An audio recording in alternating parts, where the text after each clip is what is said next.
Number 10. Send that tomato to jail. In one of the strangest episodes in culinary history, the town of Salem, New Jersey, held a trial to determine whether tomatoes were poisonous. The date was September 25, 1820, and public opinion about the fruit, which we now casually slice into salads and slap onto sandwiches, was anything but favorable. At the time, tomatoes were often called poison apples, and the prevailing belief was that eating them could lead to serious illness or even death. This misconception largely stemmed from the tomato's classification in the nightshade family, which includes some genuinely toxic plants like belladonna and mandrake. Adding to the hysteria was the fact that tomatoes were often associated with aristocratic Europeans falling ill or dying after consuming meals containing the fruit. Unbeknownst to the public, these instances were usually caused by a combination of tomatoes' acidity and the lead-based pewter plates popular in the 18th century. The acid from the tomatoes would leach lead from the plates, creating a toxic concoction that was mistakenly blamed on the fruit itself. By the early 19th century, tomatoes were grown in the United States primarily as ornamental plants. Their bright red color made them popular in gardens, but few dared to eat them. In Salem, New Jersey, the mistrust of tomatoes ran deep, and the idea of consuming them was met with fear and skepticism.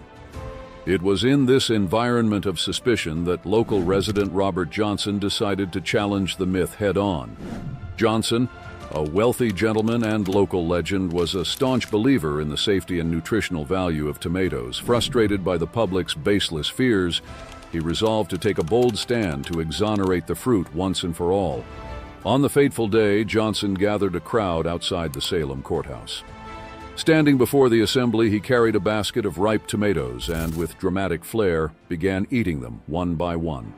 The spectators watched in stunned silence, fully expecting him to keel over in agony or succumb to the poison coursing through his veins. To everyone's astonishment, Johnson didn't just survive. He remained perfectly healthy. By the time he finished the entire basket, it was clear that tomatoes were not the lethal menace they were thought to be. The so-called trial was effectively over, and the charges against tomatoes were metaphorically dismissed. Johnson's daring act didn't immediately convert everyone into tomato enthusiasts, but it marked a turning point in their reputation.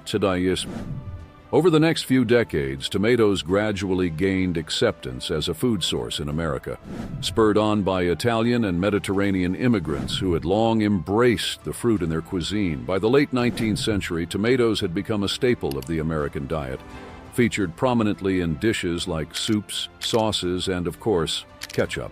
Robert Johnson's bold stand in Salem may seem amusing today, but it was a pivotal moment in dispelling unfounded fears and opening the door for one of the most beloved ingredients in modern cooking.